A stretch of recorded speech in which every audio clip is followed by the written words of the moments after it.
Hi, Veryan. Thank you for joining us on the show today. Well, thank you very much for having me. It's a So, pleasure. yeah, we're having like a inclusion day today. We're talking about disability inclusion, and in particular when it comes to employment and sort of in Mm. work support. So it's great to have yourself on the show, especially because you work for a business that is local here in Cornwall as well, which is Yeah. very important. So yeah, can you sort of just kick things off by telling us a little bit about your role within the Headland Hotel? Okay. Yes, certainly. So I'm director at the Headland, which is my family's business. We've had it in the family for the last 43 years. Our beautiful, iconic building you can see behind me on the screen. And yes, I think probably the best thing to describe in my day-to-day job is I do the jobs that no one else really wants to do. But yeah, so yeah, no, it's I'm incredibly lucky to be coming to work every day down the drive and looking out at the beautiful view Oh, across the ocean here. Yeah, it's stunning. That is what's in the background behind you there, isn't it? Yes, It I don't get to have an office with a beautiful view, I must say. I overlook the bin area, but yes, that is oh, I do. There is a beautiful view from the majority of our guests and our team get to see every day as they're at work. it's stunning. It must be a really nice place to work. yeah, it's beautiful. Um, Yeah, could it's a could you tell us a bit more about the Headland Hotel deciding to support the placement scheme for people with disabilities? Yes. So I think as a family, we very much have held the belief that hospitality is one of the most inclusive industries that there is. Really, anyone can be really successful in hospitality. Doesn't matter your level of education, whether you may have some additional needs. Whether you love people, you don't like people, you love spreadsheets. There's lots of different roles in hospitality, and this really means that we can offer opportunities to pretty much everyone. And so when I rejoined the family business, we started working with Plus in Cornwall, and with some of the alternative school provisions, education provisions providers, to ensure that we could offer opportunities for young people in Cornwall, which is my sort of particular area of interest within the hospitality industry, so that anyone who was interested in potentially looking at hospitality as a career could come and gain a meaningful work placement. And it's been brilliant here. And we've had some of our young people with additional needs have actually gone on to have part-time roles or full-time roles, depending on what they're looking for with us, which it's been a really big success story for us and for It's them. Yeah, it's fantastic, and this is music to my ears. Like this is right up my street. You know, I have a physical disability myself, and I remember like how difficult it was trying to when you leave school or education. It's so hard trying to find that first job role. You're just Yeah. waiting for that employer to almost give you a chance to prove yourself. And when you have a disability, it's not just as simple as like other people just finding any job that will do because you want an income. It's you have to take into account certain access needs and things like that. As a wheelchair user myself, that opened up a whole other, category to Mhm. job searching. So I think it's absolutely fantastic that you guys are sort of aware of this and actively trying to, accommodate it.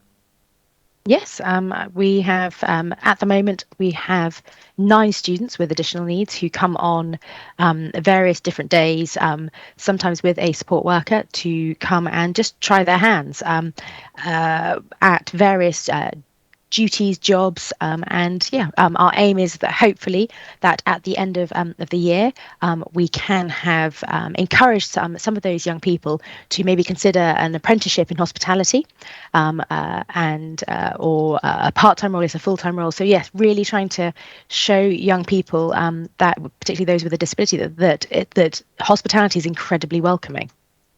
Yeah, it really is. And like you mentioned there that you're working with other than sort of working with organizations like Plus and that, how can businesses become more inclusive? I think that the really big thing is that initially, if you haven't taken your first steps along this route, is that some of your staff can be quite nervous about this approach, and working really closely with Plus. We also work with Truro and Penwith College, and also with Headland College, and also with Cornwall College, and all of those 3 organisations have been amazing at supporting these young people.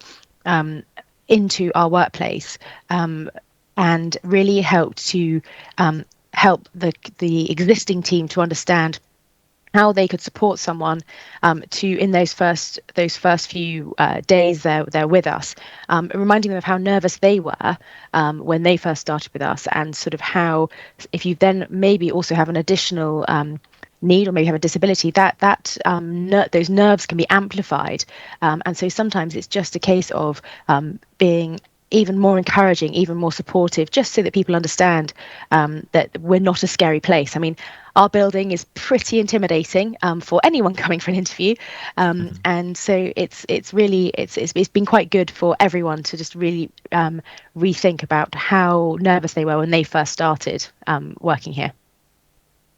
Yeah, that's wonderful. It's so It great. is. Yeah, it is great. I love it. Yeah, what are the advantages of employing people with disabilities? I would say, this is where it might be slightly controversial, it's not advantages, that they're just normal people. Yeah. It's exactly the same as employing any staff member. I think that we've got some really phenomenal people working with us now. And we have some people with, I'd say, visible disabilities, and some with hidden disabilities, not particularly visible. And it's been it's great when people, sometimes with a less visible disability, will actually then come and talk to you about it and say, I didn't realise that that the Headland actually was so supportive, and I need to talk to you about something, and explain. And that's been really rewarding, that people have felt confident enough in us as an employer that they can actually talk to us about things that maybe are not so immediately apparent when they first maybe came to interview or came to work with us. Yeah, and I think the important thing to mention here as well is that a lot of it comes down to, there's a lot of stigma, isn't there, when it comes to employing somebody who maybe has additional needs. There's this stigma that someone with a health condition is probably going to be, off work sick more often than somebody without, and all these things that it comes down to that's just a stereotype. It's not always the case. I would say it's generally untrue as well. Exactly. I would say, yes, it's not all. Yes, illness can strike any of us at any point. Exactly. And again, it just comes down to that sort of stigma within society that, from the other point of view, I often feel, and I know a lot of my friends with disabilities feel the same, and I know studies have shown from Disability Cornwall that actually people with disabilities and additional needs, I'm not saying this sounds really awful, like we work harder, but you've got more to prove. So you've got more to prove, and that dedication is there. I don't know if that's something that you've seen, Veryan. Yes, I think I'll take an example. Yesterday, we had our staff afternoon tea parties, which we hold them once a month to recognise anyone who's done training, birthdays, but also to recognise our employee of the month for the heart of house, so sort of the back of house, the people that guests don't normally see, as well as the front of house. And our employee of the month for August, for front of house, so the biggest month in the calendar, of course, for any Cornish hospitality business, was a young man who is very happy for me to talk about him, who has autism, and he is on our front door, and it's been he's been with us for about 18 months now, and he's the first point of contact that often a lot of our guests will be greeted by when they walk in our door. And it's been amazing to see how his determination in the role has really been held up by other staff as an example of what a true Headlander can be like. It brims with pride and passion about his role in welcoming all our guests and all our visitors through the Headland doors.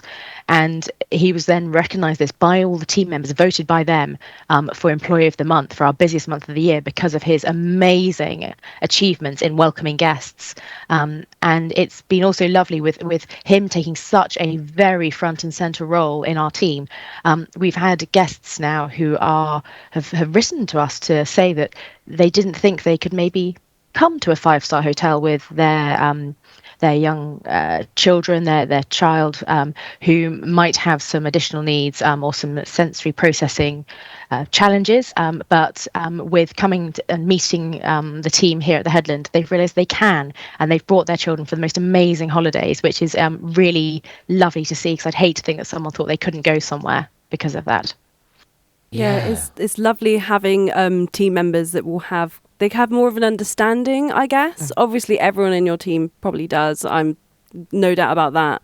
But everyone will have you can have a certain more understanding with your guests if they do have additional needs and things like that. I think you can give the best possible service that way. Yeah, and it's the fact that he's thriving as well, because nobody wants to just be.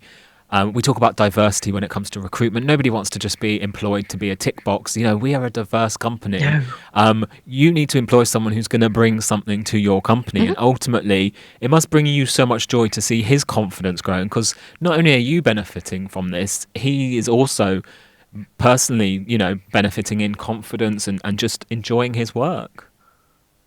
Oh, it's lovely to see. I mean, I think, sadly, I couldn't attend, but one of a really proud moment was when he achieved his Gold Duke of Edinburgh award, and he invited me to come and see him being awarded his Gold Duke of Edinburgh award at Truro Cathedral. I couldn't make it, but it was just so lovely to think that the Headland and the team here have had such an impact on his life that he feels so proud that he loves his job so much that he would invite me to come and be a support for him at the cathedral. That's a really big thing. Yeah, that's lovely. That's really, really nice to see that your team is so supportive of each other. It must be a really, really great place to work, because a lot of the time in different jobs, it is the people that make the job. Yeah. And having such a diverse team, I don't know, it just really it's really nice. It's nice to see. Yeah, it's good that obviously that we're championing this. It's sad that it's even an issue that we should be talking about, because it should just be, and again, I also hate the word norm, but it should be the norm. Yeah. But we have to start somewhere, don't we? And sounds like you guys really are taking those steps. Well, yeah, and I think so. Looking at, I've only really looked at hospitality businesses in Cornwall, but there are only 28 hospitality businesses in Cornwall that are registered as disability confident, and I think that there is a lot of support available for those who maybe want to consider creating a more inclusive workforce, particularly in hospitality, if they want to. So I would encourage people to really reach out to the Disability Confident Cornwall and really see what they could do in that way. Yeah, brilliant. And we've touched on obviously the physical disabilities and learning disabilities. Let's talk about mental health, just as important. Yeah. Can you tell us a little bit more about the role of the mental health first aid champion and what that involves? Yes, so at the Headland, I am one of 4 mental health first aid champions. I had to attend a course which was, I would say, probably one of the tougher short courses that I've done as part of my personal development.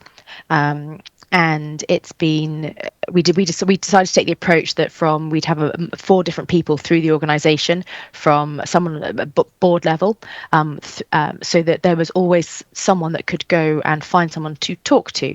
I'm not a trained therapist of any description, but I can help signpost someone to the support externally provided that they might need.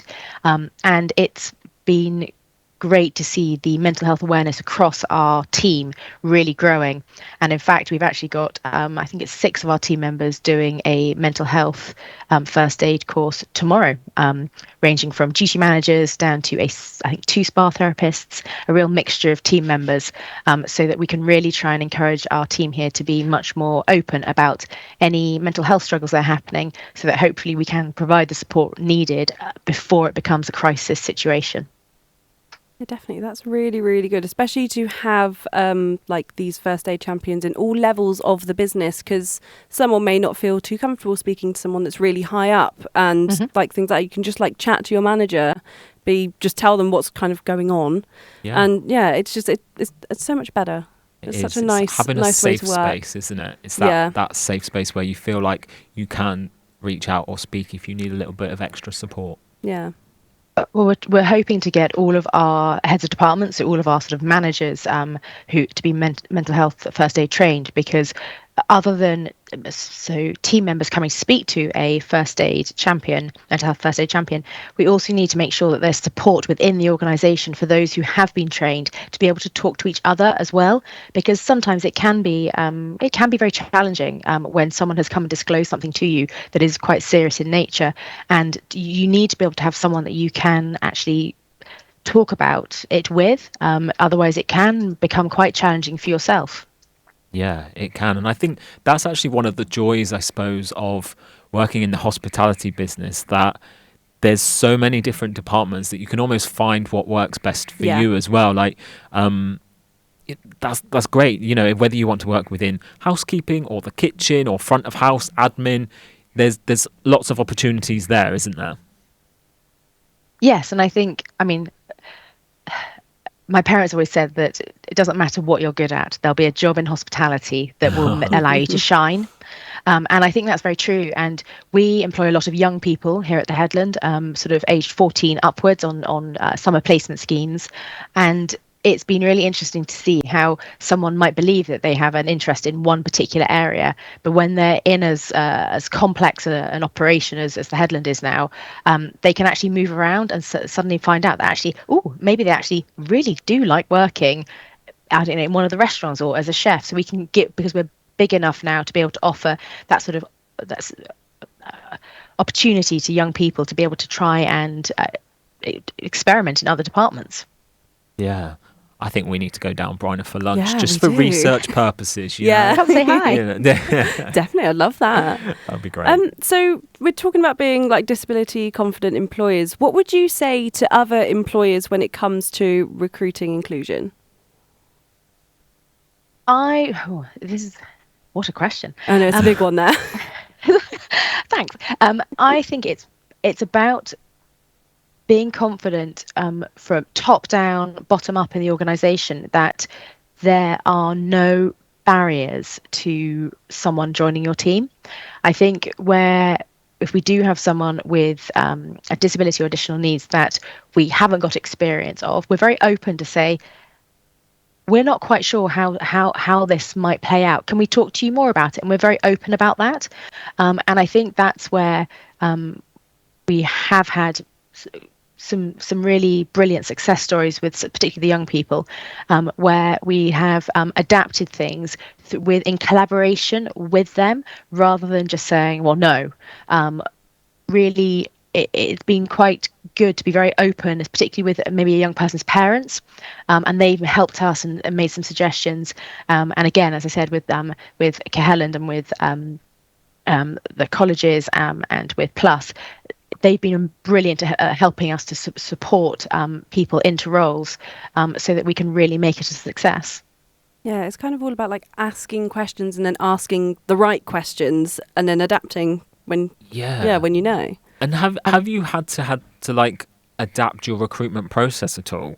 Because I know a lot of people maybe struggle with the actual, the application process of filling out forms online, or the stress that comes with a very formal sit down interview. Is that something that you've had to consider? Yeah, we do something a little unusual, in that, particularly for our young people, and for those who feel that filling out an application form would be more challenging for them, they're invited to submit a 1-minute video explaining who they are, why they want to come and join with us, and why they think they'd be successful at the Headland. And that's really broken down barriers for a lot of people who would otherwise have struggled with the traditional fill out all these boxes and forms to come and work with us. And so that method has been really interesting. And certainly for our young people placement scheme, which we run every summer, there's been some amazing videos where young people are talking to us about their disabilities, and showing us how actually that's almost a superpower, and how they could use it to actually benefit the hotel, which has been really great to see that they feel confident enough to do that, because they know that we will actually embrace that. But I think that makes a huge difference, you know, Yeah, even definitely. for any application or business, you know, because it's one thing seeing something written on paper. You know, a lot of people get scared by the word disability. If you see that on an application, you know, I'm sure some businesses straight away Will will push that to the side. But for anyone applying for a job, to see someone in video form, it's not just about reading what they're like. You actually get to see what you they're get like and their personality, because you Yeah. can't, like, a lot of the times with like text and things, you can't tell the tone someone's No. writing something in. But if you had a little video, I think that's like, I just think you should do it like that forever, like Across the board, across yeah. the board. I would have loved to have done that when I've been applying for jobs in the past. it's a creative outlook, isn't Yeah, it, as well? definitely. And it allows you to kind of really express who you are. Yeah. Yeah, like you said, where they're talking about their superpowers and things like that, and how they'd help the business. Like, it's wonderful. Yeah. It, Fantastic. it works well for a lot of people. It doesn't work well for our older team members. Sometimes that can be quite challenging. So we've had to really consider how, by implementing that, who we actually then we could be potentially discriminating against older people who Yeah. struggle. So that's why we still have the paper format as well, because some of our older applicants prefer that method. Of course. And Yeah, that that's the makes thing, sense. isn't it? You have to, it's impossible to please everyone, but you're taking the steps and you're making adjustments and accommodating different people. So I think it's really admirable. It actually is. Yeah, it really, really It is. is. Veryan, I think, you know, I just want to say thank you really for coming on the show today, for talking for us. I want to give you sort of a last opportunity if there's anything else you want to add or promote. And yeah, I think it's absolutely fantastic, all It the work really, you're really doing. is. Learning about all the ins and outs, like, people wouldn't know that, like, if they just kind of like looked at the Headland. I didn't know that at all, and I think Yeah. it's amazing what you're doing. Thank you. I mean, thank you. It's really kind of you to say. I think we don't. I guess we don't do it for PR. So Yeah, of course. we don't really talk. We don't really talk about it, if that makes sense. Because it is what we do. And I guess that the only message I'd love any listeners to consider is our summer placement scheme. So for 10 young people aged 14 to 16 to come and join us for a 6-week summer placement scheme that's paid properly from next summer. Will be opening in January. There'll be details on our website, and I'm speaking in lots of schools across Cornwall about it over the coming months. And it would be great if there are any applicants to really pop your application in early, because there are we end up with probably this year nearly 100 videos to watch, Oh, wow. and before the open day. So it's a really, really popular 6-week placement scheme, just to give you a taste of what life is like in hospitality. But also, if you're lacking in that little bit of confidence, by the end of 6 weeks, I can promise you'll be able to talk to anyone about anything, just like most people in hospitality can. Love that. Well, Veryan, thank you so much for joining us and for sharing all the sort of positive work that you guys are doing at the Yeah. Headland Hotel. It really sounds like inclusion is at the forefront there, which is really refreshing It's to great to hear. hear. So Hopefully a lot more hospitality businesses pick up this model as well, Yes. because you said there was only 28 in Cornwall, and having everyone should do it, really. Yeah. They really should be. yeah, it is. But Yeah. thank you, and Thank you hopefully very much. we'll speak to you again another time soon. Yeah. I'm sure. When we come down. Yeah, Yeah. we'll be down for afternoon tea. I'm Yeah. sure. Love that. Thank you very much. All right, take care. Thank you. Bye. Bye.